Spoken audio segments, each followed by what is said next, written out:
heard the sound, soft at first, like the faintest echo of heartbreak. I almost didn't notice it over the hum of the bustling street, but as I approached the corner, the sound grew louder. A child sobbing. Turning down a dimly lit alley, I found him. A boy, no older than 6, sitting on the cold pavement with his knees pulled to his chest. His small body trembled, and his face was streaked with dirt and tears. His clothes were too thin for the cool evening, tattered and grimy as if he'd been wandering for days. "Hey there," I called out softly, crouching down to his level. "Are you okay?" At the sound of my voice, he flinched, his head snapping up. His eyes, wide, dark, and filled with terror, locked onto mine. For a moment, neither of us moved. "I won't hurt you," I said, keeping my voice steady and calm. "I just want to help. Are you lost?" He didn't answer immediately. Instead, his gaze darted around the alley as if expecting someone to jump out at any moment.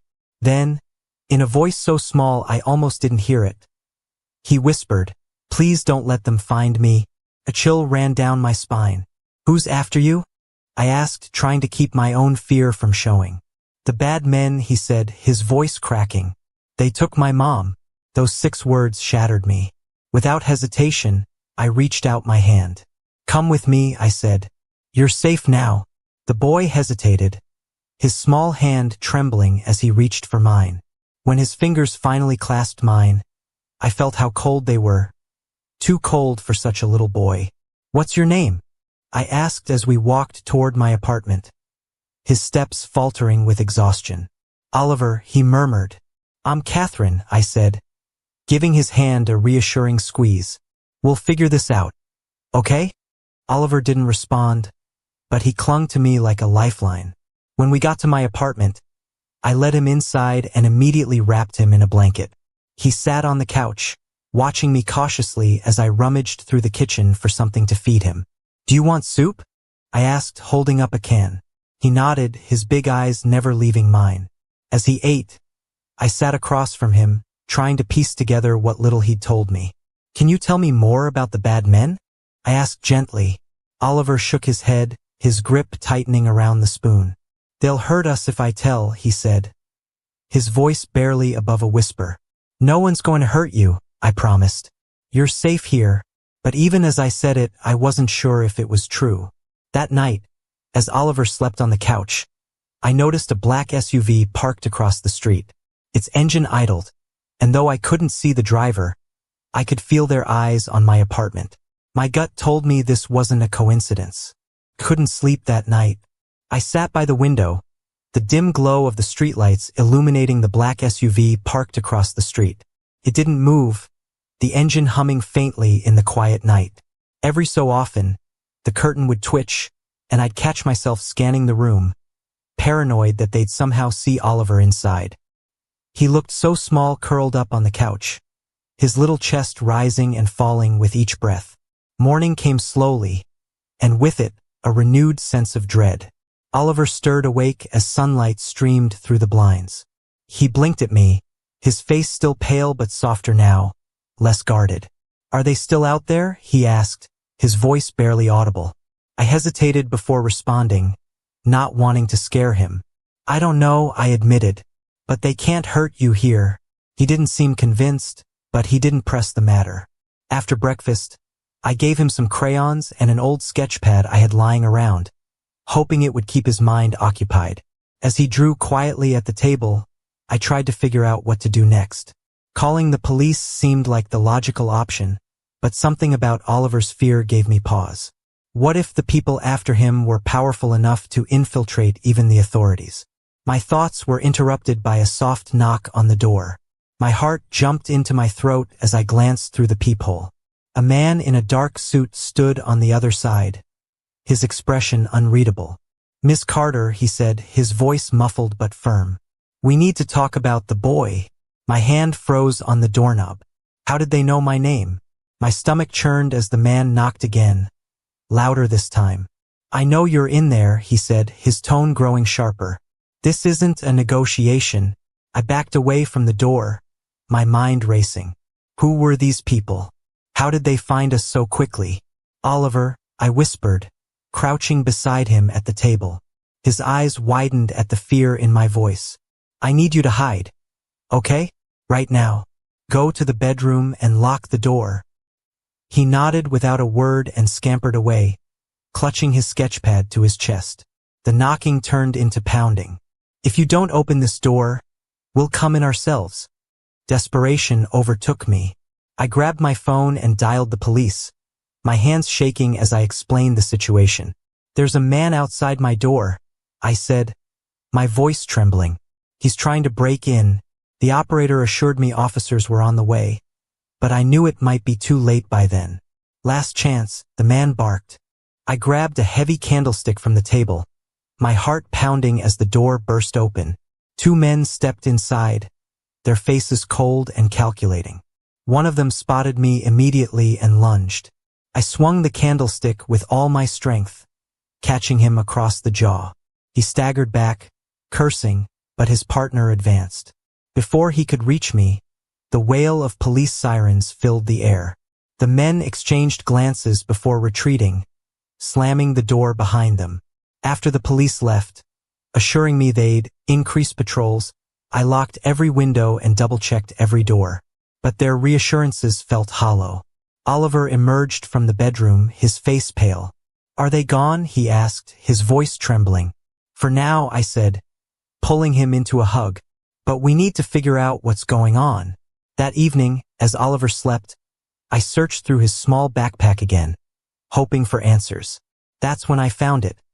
A battered leather journal with pages filled with hurried notes. The first page was covered in strange symbols, followed by a list of names.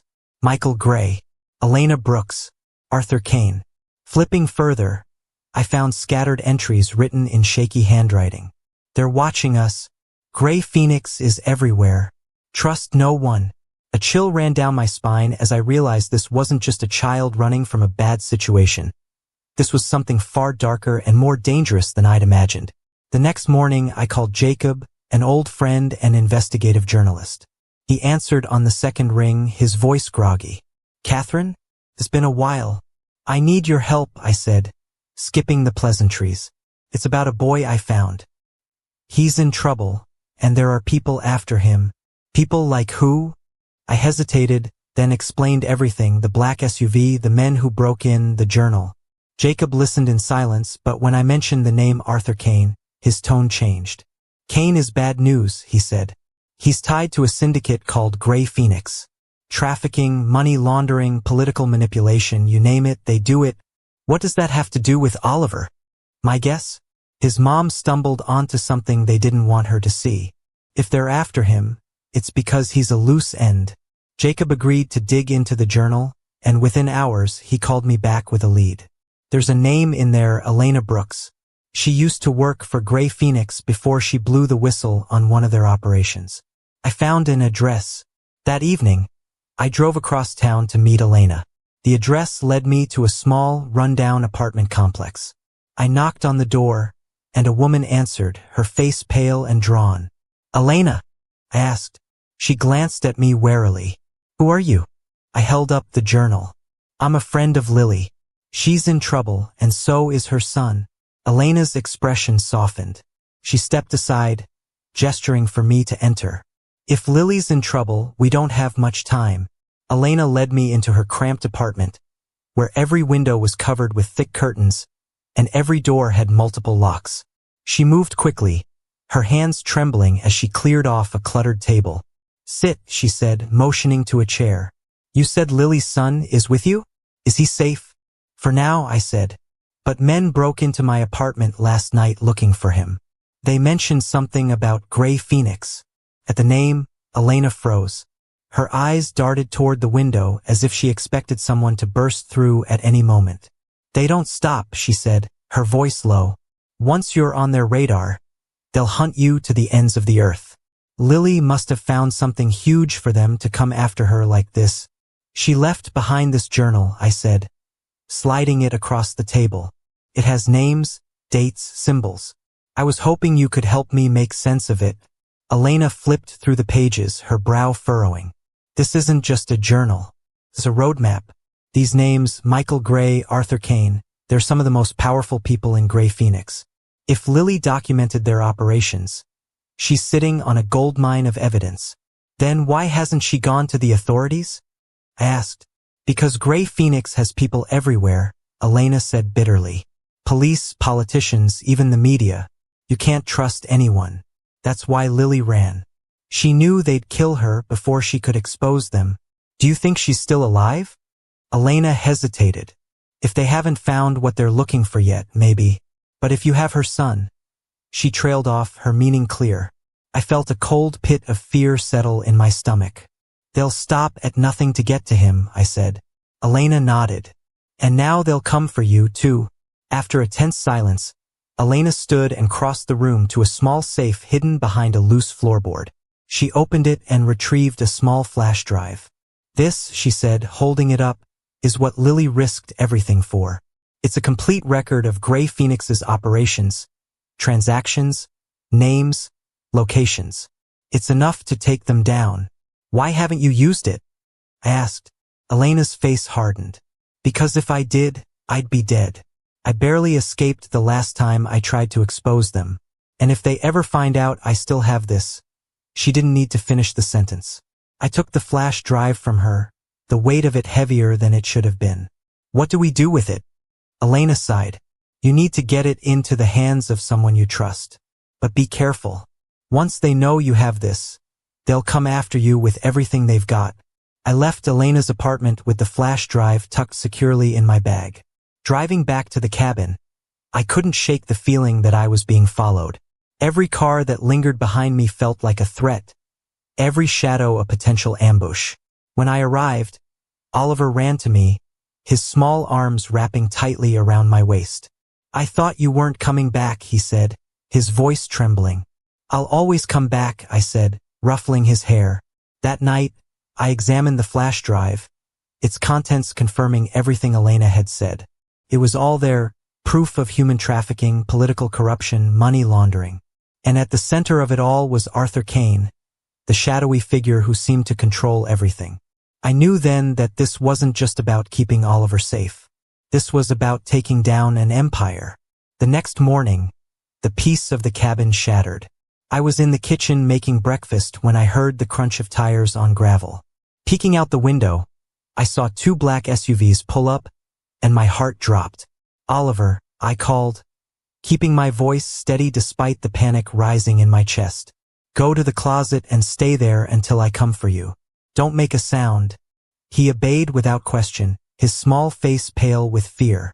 Moments later, the front door burst open, and 3 men stormed in. Where's the boy? One of them barked, his eyes scanning the room. You're not taking him, I said, stepping forward. My voice was steady, but my hands were trembling. The man smirked. You really think you can stop us? I didn't answer. Instead, I grabbed the frying pan from the stove and swung it with all my strength, catching him across the face. He stumbled back, cursing, but his companions advanced. The fight was chaotic, but adrenaline and sheer desperation kept me going. Just as one of the men cornered me, the sound of approaching sirens filled the air. The men fled, leaving the cabin in disarray. The police arrived minutes later, their flashing lights illuminating the wreckage. I explained what had happened, but their skepticism was clear. You really think these men were after the boy? One officer asked. I don't think, I said. I know. The officers promised to increase patrols in the area, but I knew it wouldn't be enough. Grey Phoenix wouldn't stop until they got what they wanted. That night, as Oliver clung to me, I made a decision. We couldn't stay in the cabin any longer. It was time to go on the offensive. With the flash drive in hand, I knew our only chance was to expose Grey Phoenix publicly. But doing so without getting caught or killed was going to take careful planning. I called Jacob. I need your help, I said. This flash drive has everything. Names, transactions, locations. If we can get it out to the public, we can take them down. That's risky, Jacob said. If they realize what you're doing, they'll come for you, and fast. I don't have a choice, I replied. They're going to keep coming anyway. Jacob agreed to meet us at a remote location. It wasn't safe to stay at the cabin any longer. I packed what little we had, grabbed the flash drive and journal, and left before sunrise. The drive to Jacob's location was tense. Every car on the road felt like a threat, and Oliver's silence in the back seat only made the tension worse. When we arrived, Jacob greeted us with a grim expression.